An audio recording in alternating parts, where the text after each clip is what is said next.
Ya, kita lanjutkan dialog kita kembali. Saya mau ke Bang Dhani. Bang Dhani, jadi kan sebenarnya permasalahannya ada ketidaksetaraan fasilitas kesehatan antara DKI Jakarta dan juga daerah-daerah lainnya, penyangga khususnya di wilayah DKI Jakarta. Ini kan lagu lama Mas sebenarnya. Nah, apakah kemudian pertanyaan dari publik adalah apakah mungkin harus disentil dulu Pemprov DKI Jakarta nyentil pusat baru kemudian surat edarannya keluar? Bang Dhani? Halo? Iya. Oh iya, maaf putus. Iya, Bang Gimana, Dhani, Pak? Anda sebagai perwakilan pemerintah, banyak kemudian publik mempertanyakan, ini kan sebenarnya lagu lama lah ya, mengenai fasilitas kesehatan di berbagai daerah lainnya yang kemudian tidak sama antara daerah satu dan juga daerah lainnya. Dalam konteks ini adalah DKI Jakarta dan juga daerah penyangganya. Ini kan lagu lama, Mas. Apakah kemudian harus disentil dulu nih pemerintah pusat oleh Pemprov DKI Jakarta, baru kemudian surat edarannya keluar? Ya, jadi semua itu sebetulnya kan kita melihatnya secara keseluruhan ya, dari hulu, proses, ke hilir. Jadi ini bukan masalah soal disentuh dulu atau disampaikan dulu oleh pemerintah daerah, baru pemerintah pusat lalu bereaksi atau membuat kebijakan atau surat edaran, enggak. Ini kan semua kan permasalahan COVID ini kan sangat dinamis di lapangan. Angkanya juga udah 950.000 lebih. Dan kita juga rumah sakit itu juga kan didirikannya rumah sakit juga ada beberapa persyaratan. Ini kan semua menyangkut patient safety. Nah, rumah sakit juga ada Permenkesnya, ada namanya BOR, ada namanya BTO. Itu semua ada standar-standar. Nah, sekarang ketika BOR sudah lebih dari 80%, 90% di suatu zona, itu harus bagaimana kita menghadapi itu? Itu harus ditambah kapasitas dengan melakukan namanya alih fungsi atau realokasi. Nah, untuk melakukan realokasi ini juga akan diperlukan kebijakan penanganan dalam bentuk yang ekosistem penanganan secara keseluruhan ya, karena kan rumah sakit itu nggak berdiri sendiri dia. Nah, itu harus juga diberesin yang namanya klaim BPJS-nya, supaya ketika penagihan ini juga verifikasinya juga dipermudah, dipercepat, sehingga cash flow rumah sakit, khususnya rumah sakit swasta yang menjadi rujukan COVID ini tidak terganggu cash flow-nya. Nah, tenaga medisnya juga penambahan perlu ruang ICU diperbaiki, juga Mas. demikian. Ya? Jumlah tenaga medis juga perlu ditambah nampaknya. Ya, nah oleh karenanya kan disampaikan tadi, saya sampaikan di awal, dengan pembagian 3 zona, dengan penambahan ruang ICU, ruang rawat inap, dan realokasi ini semua, maka juga setiap daerah dan rumah sakit itu juga bisa intensif melakukan koordinasi dan pelaporan secara berkala kepada Dirjen Pelayanan Kesehatan dan Dinas Kesehatan setempat terhadap tadi itu, obat-obatan, sumber daya manusia, kemudian juga supporting medisnya. Nah, apa yang dilakukan oleh pemerintah pusat dalam hal ini Kementerian Kesehatan adalah juga dalam menghadapi tentang permasalahan SDM dalam hal ini tenaga medis. Sekarang perawat-perawat yang sudah selesai tapi belum terregister atau belum ada surat izinnya, nah itu dipercepat.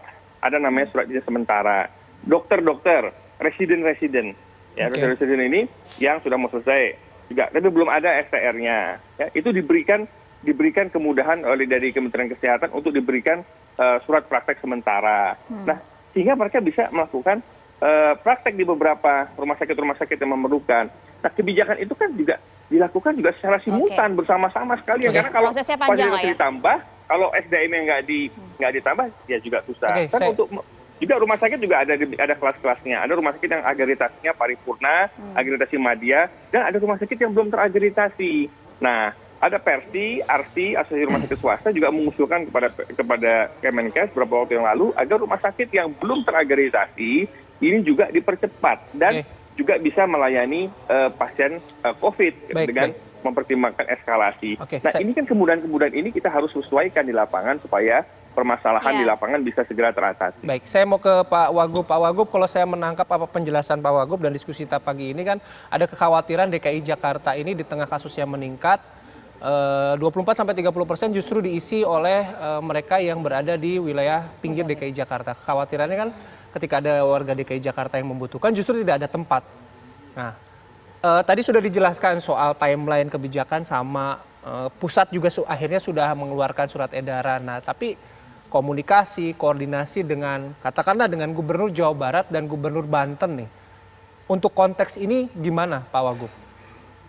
Ya alhamdulillah ya kalau bicara koordinasi selama ini kan kami punya mekanisme masing-masing dan mekanisme bersama ya. Masing-masing setiap provinsi diberi kewenangan sesuai dengan tugas fungsi dan kewenangan masing-masing dari pemerintah pusat, ada batasan-batasannya. Itu sudah berjalan baik, kami ada evaluasi di internal, evaluasi dan komunikasi dengan Forkopimda di internal, Pemprov provinsi, kemudian dengan para ahli pakar termasuk pemerintah pusat. Dan juga antar kami juga antara pemerintah provinsi dengan Botabek, dengan Jawa Barat, dengan Banten juga terus melakukan evaluasi, koordinasi. Itu hari-hari kami lakukan. Tidak hanya dalam rapat-rapat, tapi dalam hubungan pribadi-pribadi atau masing-masing dinas dengan masing-masing pimpinan kepala daerah maupun wakil daerah itu terjadi. Jadi alhamdulillah dukungan itu baik ya selama ini. Dan yang kami minta memang perlu ada peningkatan lagi yang signifikan dari pemerintah pusat. Kenapa harus pemerintah pusat? Tentu daerah-daerah memiliki keterbatasan tadi. Anggarannya terbatas, jumlah rumah sakitnya, tempat tidur, ICU, tenaga kesehatan. Jadi yang Pak Wagub.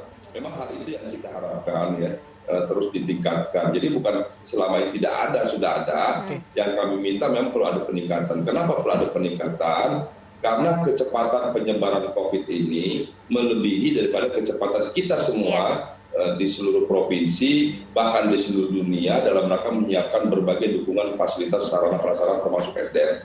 Kita pernah mengalami di awal-awal priorisasi itu, kita melihat beberapa negara, betapa negara maju sekalipun yang memiliki SDM baik, anggarannya baik, pas baik, tapi kita lihat banyak sekali jenazah yang tidak tertampung, kemudian pasien-pasien yang ada di koridor di luar rumah sakit. Itu terjadi di beberapa negara maju, kita tahu yang memiliki kualitas SDM, kualitas anggaran, dan fasilitas. Nah, kita berharap bahwa hal ini tidak terjadi di Jakarta. Apa itu? Yaitu jangan sampai nanti ada pasien yang tidak tertangani di Jakarta dan daerah lainnya. Oke, baik. Sekali lagi, terima kasih Pak Wagub, Bang Dhani terima kasih, Dr. Hermawan juga terima kasih sudah bergabung bersama kami pagi hari ini. Selamat beraktivitas kembali. Ya, terima kasih. Semoga sehat selalu.